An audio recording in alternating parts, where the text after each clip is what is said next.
Terence "Bud" Crawford. Ladies and gentlemen, here is Showtime, Shawn Porter. You are bright, my man. Oh, thank you. Look at Showtime, Shawn Porter. You know what? Anytime I see you, I'm always in a great mood. And it's even better to see you on an event like this. You've been inside the ring with Spence and Crawford. You fought everybody over the course of your illustrious career. What can you tell us about Saturday night for all the gold on the line at 147? This fight's gonna be amazing. I feel sorry for anybody that misses this fight because both of these guys are the epitome of what a fighter is. They got all the heart in the world.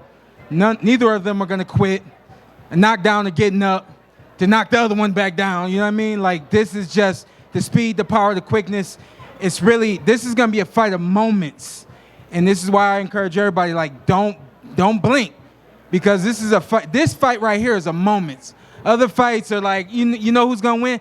This fight, at any moment, something's gonna happen. And I think that that's what's really special about this fight. Talk about my experience with both of them. There were moments in my fights which separated the winner from the loser. You know what I mean? So you got two special fighters getting in the ring. Don't miss the moments. Well, you have that rare fighter, having been a world champion.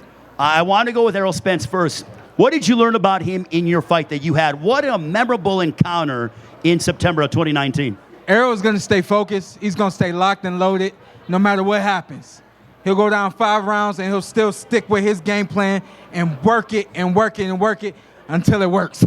And that's what's so special about Errol. You cannot get him rattled. It's really hard to get him outside of what he does, which is just be very technical, very by the book, and it works for him. For Errol also, he has dealt with his fair share of obstacles, having survived a horrific car accident, the eye injury, bounced back and did what nobody has been able to do to your Dennis Ugas last April at AT&T Stadium. How mesmerized are you, or impressed are you by Errol Spence on his ability to bounce back after dealing with adversity over the course of his career? I truly think, and I know you guys may not agree with this, but I think that fight really just defined who he is as a fighter and as a person. I mean, he had that round where he got shook up. Nobody knows what the rest of this fight's gonna look like. And then he comes out, puts his gloves up, and he goes right at your Dennis and pushes your Dennis back. Changed the whole dynamic of the fight in one round. Continued that with consistency, and he got the job done. To me, that's what told me, like, hey, I knew he was special because I was in the ring with him. I knew he was special before I got in the ring with him.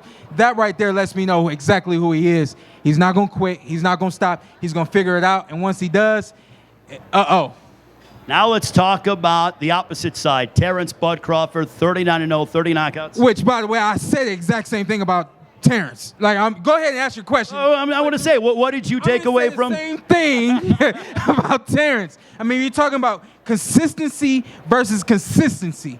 And to me, that's the key to being a champion. Who's ever the most consistent in this fight is who's going to win. We hear about, when you look at the strengths, Terence Crawford is a lethal puncher.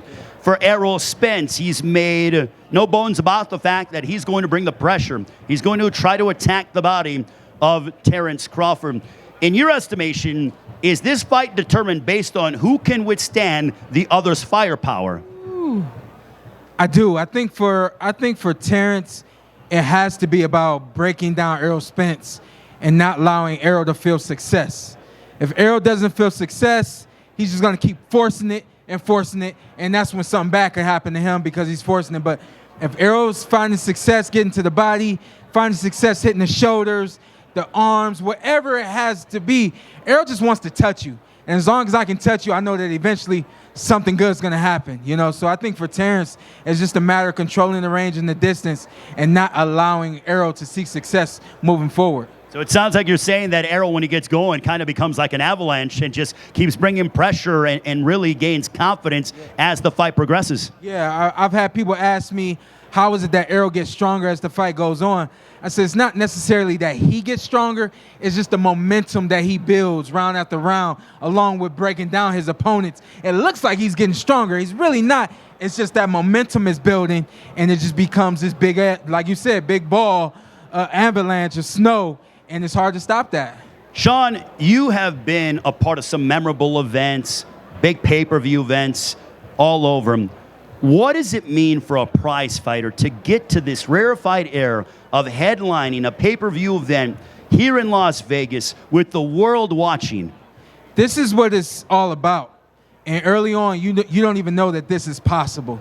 You know, it's not until you get on a big undercard where you're like, oh man, I want to be there one day.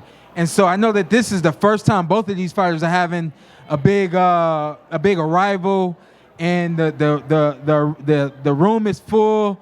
Everybody's expecting to see them, and I know that the excitement that this brings is like bar none. It's like this in the fight is all that matters to them right now, you know?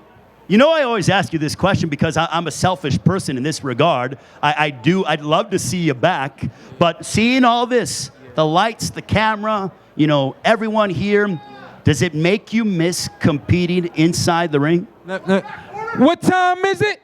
Showtime. What time is it? What time is it? I don't have to come back to get that. I mean, in the lead up to this fight, have you kind of thought, hey, I've been in the ring with both guys, you know, maybe give it one more, maybe two more? Not against neither one of them. That's for sure. I can let them have this, man. And I think that this one, they're going to do something special Saturday night.